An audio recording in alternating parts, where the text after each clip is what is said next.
Buenos días, licenciado, compañeros. Nosotros somos el grupo número 1 y les vamos a hablar sobre la norma internacional de información financiera NIF 16, que trata de los arrendamientos. Entonces, para empezar, vamos a definir qué es un arrendamiento. Nosotros lo definimos como un acuerdo entre dos partes, el arrendatario y el arrendador. Entonces, para comprender un poquito qué es un arrendador, es el dueño del bien. Por ejemplo, si yo tengo una casa y la voy a colocar en alquiler, el arrendatario es el que va a tomar prestado ya sea ese bien a cambio de un valor o por un tiempo establecido en el contrato. El objetivo de esta norma es asegurar que los arrendatarios y arrendadores proporcionen información relevante de forma que representen fielmente unas transacciones. Esta información proporciona una base a los usuarios de los estados financieros para evaluar el efecto que los arrendamientos tienen sobre la situación financiera, el arrendamiento financiero y los flujos de efectivo de una entidad. Entonces, esta norma nos establece los principios para el reconocimiento, la medición, la presentación de contratos entre el arrendatario y el arrendador. El alcance de esta norma dice que una entidad aplicará esta norma a todos los arrendamientos, incluyendo los arrendamientos de activos de derechos de uso en su subarrendamiento, excepto en los siguientes casos. Primero, los acuerdos de arrendamiento para la exploración o uso de minerales, petróleo, gas natural y recursos no renovables similares. Los activos biológicos dentro del alcance de la NIF 41, que esta trata sobre la agricultura mantenidos por un arrendatario, acuerdos de concesión de servicios dentro del alcance de la NIF 12, que es acuerdos de concesión de servicios, las licencias de propiedad intelectual concedidas por un arrendador dentro del alcance de la NIF 15, ingresos de actividades ordinarias procedentes de contratos con clientes y derechos mantenidos para un arrendatario bajo acuerdos de licencia que estén dentro del alcance de la NIC 38, activos intangibles para elementos como películas de cine, videos, juegos, manuscritos, patentes y derechos de autor. Un arrendatario puede no ser que no se le exige aplicar esta norma a arrendamientos de activos intangibles distintos a los descritos en el párrafo 3E. Tenemos las exenciones del arrendamiento. Un arrendatario puede optar por no aplicar los requerimientos de los párrafos 22 al 49, que el 22 habla directamente sobre lo que es el reconocimiento, el arrendamiento a corto plazo, que no debe ser mayor de un año, por ejemplo, alquilar una casa en una época en específica del año, por ejemplo, en verano, invierno, en el tiempo de Navidad, entre otros. El arrendamiento por el activo subyacente es bajo valor. Entonces vamos a ver qué es un activo subyacente. Esto es el bien o el objeto del arrendamiento. Por ejemplo, con el alquiler de la casa es el activo subyacente. Si yo voy a alquilar un terreno, el activo subyacente es el terreno. Y la identificación de un arrendamiento al inicio de un contrato, un periodo de tiempo puede describirse en términos de la cantidad de uso de un activo identificado. Una entidad evaluará nuevamente si un contrato es o contiene un arrendamiento solo si cambian los términos y condiciones del contrato. Y la separación de componentes de un contrato, para un contrato es que contiene un arrendamiento, una entidad contabilizará cada componente del arrendamiento dentro del contrato. Un arrendamiento de forma separada de los componentes del contrato que no constituyen un arrendamiento a menos que aplique la solución práctica del párrafo 15. Los párrafos B32 y B33 que establecen las guías sobre la separación de los componentes de un contrato.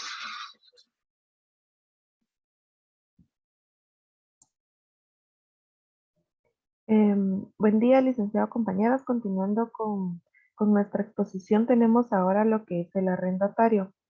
Tenemos que para un contrato que contiene un componente de arrendamiento y uno o más componentes que estén adicionales, un arrendatario distribuirá la contraprestación del contrato a cada componente del arrendamiento. Esto es sobre la base de precio relativo y va a ser independiente del componente del arrendamiento y del precio agregado a los componentes que no son de arrendamiento. El precio relativo independiente de los componentes del arrendamiento y que no son de arrendamiento se determinarán sobre la base del precio que el arrendador cargaría de forma separada a una entidad por ese componente o por uno que sea similar. Y si no existe un precio observable, independiente fácilmente que esté disponible, el arrendatario estimaría el precio de forma independiente y maximizando el uso de información que sea observable. Tenemos a lo que es el arrendador, que para un contrato que contiene un componente de arrendamiento y uno o más componentes adicionales de este arrendamiento, o que no sean parte de este, el arrendador va a distribuir la contraprestación del contrato aplicados en los párrafos del 73 al 90 del anexo 15. En el plazo del arrendamiento, una entidad determinará el plazo del arrendamiento como el periodo conce- no concedible, perdón, de un arrendamiento que sea junto con los periodos cubiertos por una opción de ampliar el arrendamiento si el arrendatario va a ejercer con razonable certeza esta opción y los periodos cubiertos por una opción para determinar el arrendamiento si el arrendatario no va a ejercer con razonable certeza esa opción. En cualquiera de estos dos casos, la entidad considerará todos los hechos y circunstancias que sean relevantes y que creen un incentivo económico para que así el arrendatario ejerza la opción de ampliar el arrendamiento o bien no se ejerza la opción de terminar con el arrendamiento. Un arrendatario también evaluará si es razonable que ejerza una opción de ampliación o que no se ejerza la opción por la terminación en el momento en que ocurra un suceso o cambio significativo en circunstancias que estén dentro del control del arrendatario y que afecten la razonable certeza de que el arrendatario va o no va a ejercer una opción incluida en su determinación previa al plazo del arrendamiento. Una entidad también podrá modificar el plazo del arrendamiento si hay un cambio en el periodo no cancelable de un arrendamiento. Acá, por ejemplo, se puede decir que el periodo no cancelable de un arrendamiento puede cambiar si el arrendatario ejerce o no una opción no incluida que anteriormente eh, no esté determinada por la entidad en el plazo del arrendamiento. Y si ocurre un suceso que obliga o prohíbe al arrendatario a ejercer una opción no incluida en la determinación previa que la entidad haya hecho en el plazo del arrendamiento. En el reconocimiento de un arrendatario se dará en la fecha de comienzo y un arrendatario reconocerá un activo por derecho de uso y un pasivo por arrendamiento. En la medición inicial del activo por derecho de uso, este se dará en la fecha de comienzo y un arrendatario medirá el activo por derecho de uso al costo. El costo del activo por derecho de uso se comprenderá el importe de la medición inicial del pasivo por arrendamiento, los pagos por arrendamiento realizados antes o a partir de la fecha del comienzo, menos los incentivos del arrendamiento recibidos. Los costos directos iniciales incluidos por el arrendatario y una estimación de los costos a incurrir, perdón, por el arrendatario al desmantelar y eliminar el activo subyacente, al restaurar también el lugar en el que se localiza el activo y la condición requerida por los términos y condiciones que establezca el arrendamiento, a menos que incurra en esos costos al producir los inventarios.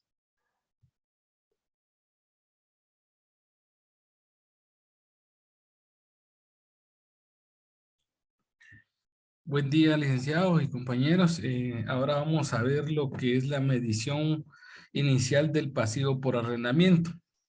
Y esta nos dice que en la fecha de comienzo, un arrendatario medirá el pasivo por arrendamiento al valor presente de los pagos por arrendamiento que no se hayan pagado en esa fecha. Los pagos por arrendamiento se descontarán usando la tasa de interés implícita en el arrendamiento. Si esta tasa pudiera determinarse fácilmente. Si esta tasa no puede determinarse fácilmente, el arrendatario utilizará la tasa incremental por préstamos del arrendamiento.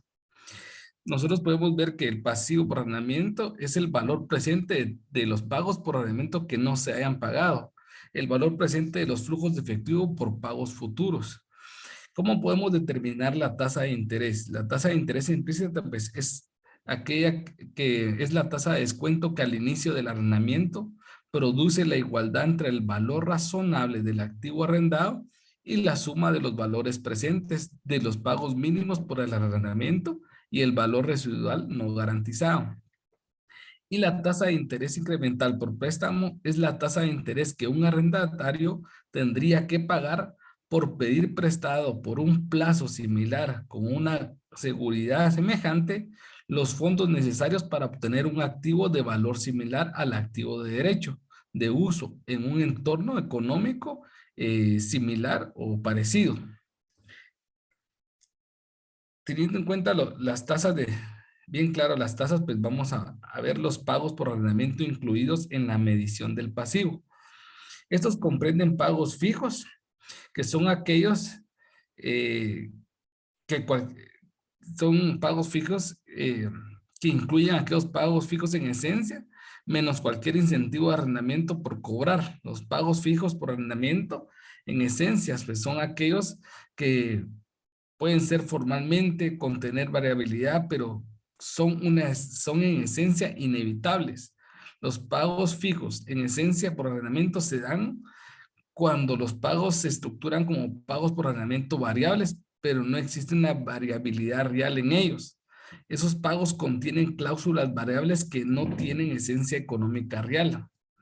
También puede existir más de un conjunto de pagos que un arrendatario podría realizar, pero solo uno de esos conjuntos de esos pagos es realista.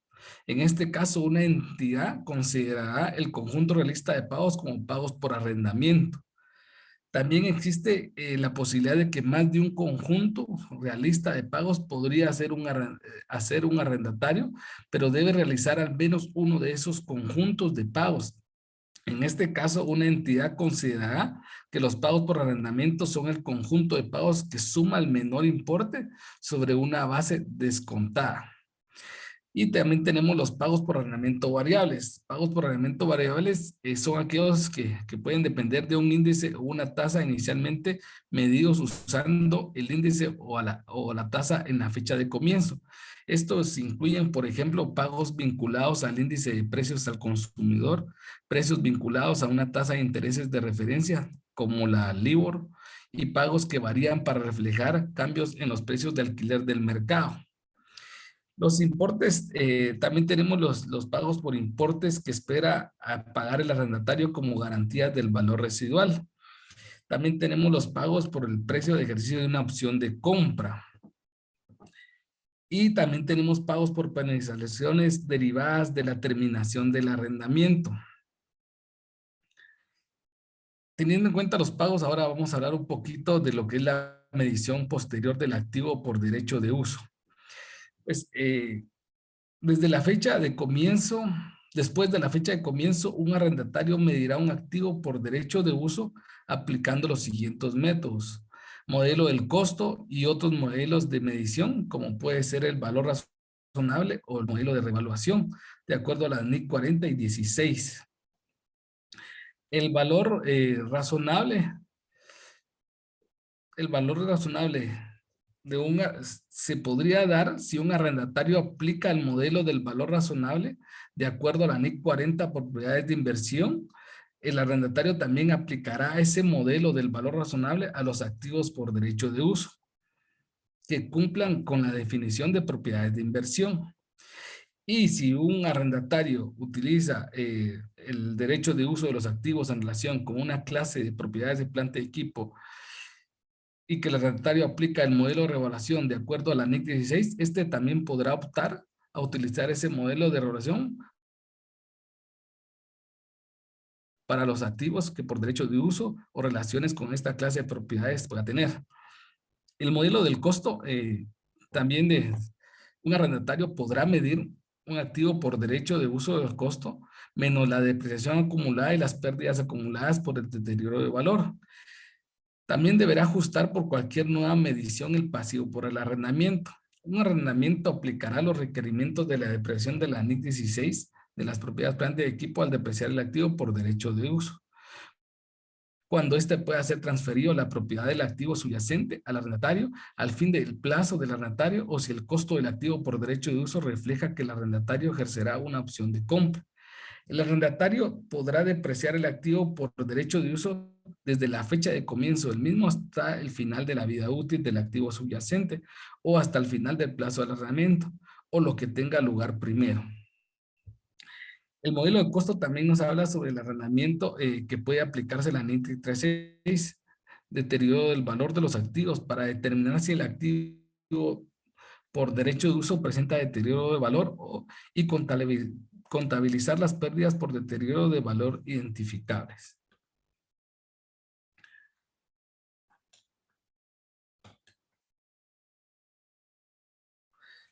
Medición posterior del pasivo por arrendamiento.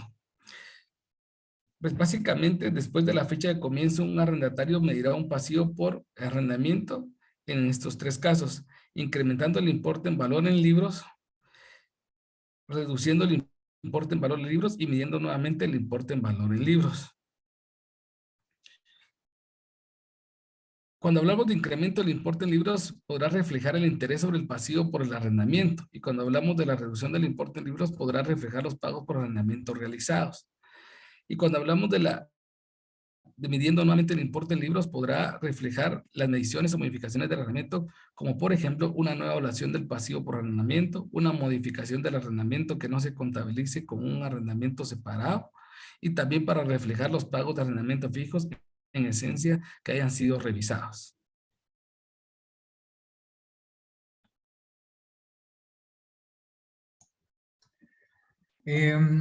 Bien, con ustedes, Gerson López, pues lo que tenemos es acerca del interés de un pasivo por arrendamiento. Como ya vimos que vamos a tener el activo por derecho de uso y vamos a tener también el pasivo por arrendamiento. Pero la parte importante también es establecer el interés que va a llevar ese contrato de arrendamiento. Entonces, pues acá nos dice que tiene que ir en base al contrato, el interés.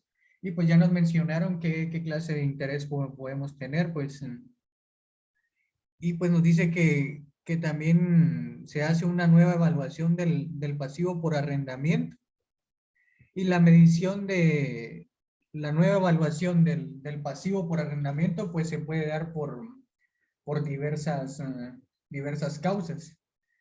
Por ejemplo, en el año que estuvo la pandemia, si nos ponemos a pensar que hubo bastante confinamiento durante ese tiempo, el arrendatario pues nos puede dar un periodo de gracia, y al darnos un periodo de gracia pues debemos reajustar nuevamente ese contrato de arrendamiento porque estamos teniendo una baja. Y en la siguiente diapositiva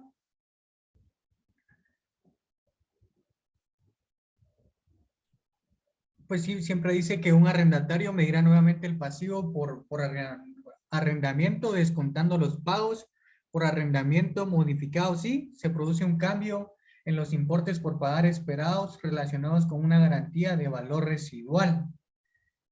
Siempre que tengamos un cambio en el pasivo por arrendamiento, siempre va a cambiar nuestro activo por derecho de uso. Y asimismo va a cambiar también nuestro pasivo por arrendamiento. Acá nos dice que por una garantía de valor residual. A veces en el alquiler de de un local, pues piden por ejemplo unos 25,000 quetzales que de entradita solo para adquirir el local. Entonces, al adquirir yo ese local, ese valor residual son esos 25,000 quetzales que ya me afectan en el pasivo. Yo si me convierto en el arrendatario, se los puedo pedir a otro que me venga a arrendar. Y también dice que se produce un cambio en los pagos por arrendamientos futuros procedentes de un cambio de un índice o una tasa usados para determinar esos pagos, incluyendo, por ejemplo, un cambio para reflejar los cambios en los precios de alquiler del mercado, que siguen una revisión de los alquileres del mercado. En la siguiente, tenemos modificaciones del arrendamiento. Como el arrendamiento siempre va a ser por contratos, así que en los contratos a veces tienden a cambiar por diferentes causas. Pues ya les puse una causa en el tiempo que afectó el COVID, el arrendamiento puede bajar lo pactado, así que todas esas modificaciones se tienen que hacer, se tienen que dejar los registros, ya sea aumento o disminución, y va a afectar tanto el pasivo como el activo. Y en la siguiente,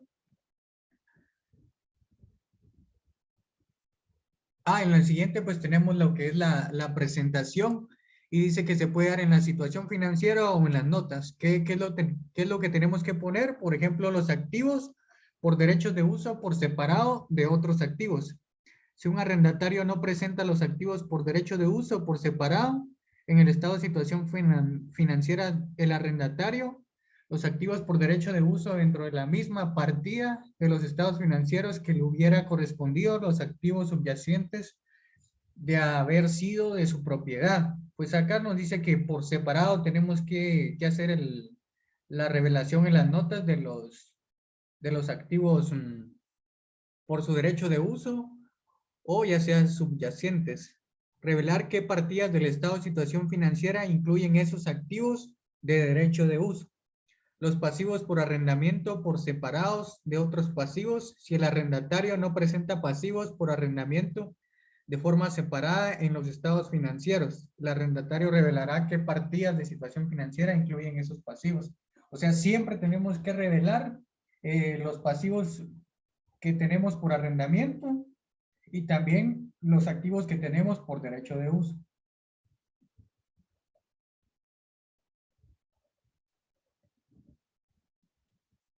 Siguiente.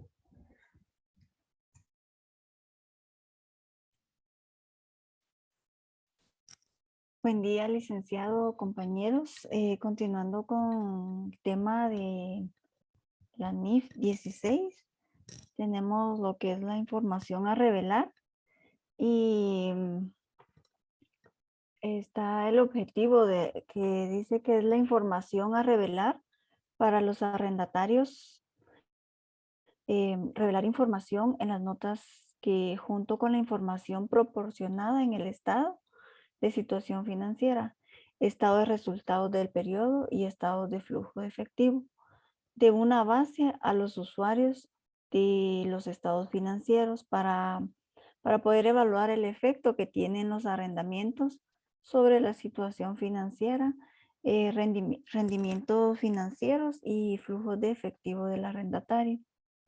Para poder llevar a cabo, para poder cumplir este objetivo de la NIF, un arrendatario nos dice que el arrendatario revelará información sobre sus arrendamientos en los que actúa como un arrendatario en una nota única o sección separada de los estados financieros, pero sin embargo, un arrendatario no necesita duplicar información, ya que puede ser presentada en cualquier otro lugar de los estados financieros, siempre que dicha información se incorpore mediante referencias cruzadas, ¿verdad? En la nota única o sección separada sobre los arrendamientos. También el arrendamiento revelará importes para el periodo sobre lo que se puede informar. dice que son cargos por depreciación de los activos, por derecho de uso, por clase de activo subyacente. También gastos por intereses por los pasivos por arrendamiento, gastos relativos a pagos por arrendamiento variables no incluidos en la medición de los pasivos por arrendamiento, salidas de efectivo totales por arrendamientos y ganancias o pérdidas que surjan de transacciones de venta de arrendamiento posterior. También un arrendatario proporcionará información a revelar específica, dice, en los importes revelados incluirán costos que un arrendamiento haya incluido en importes en libros de otro activo durante el periodo sobre el que informa.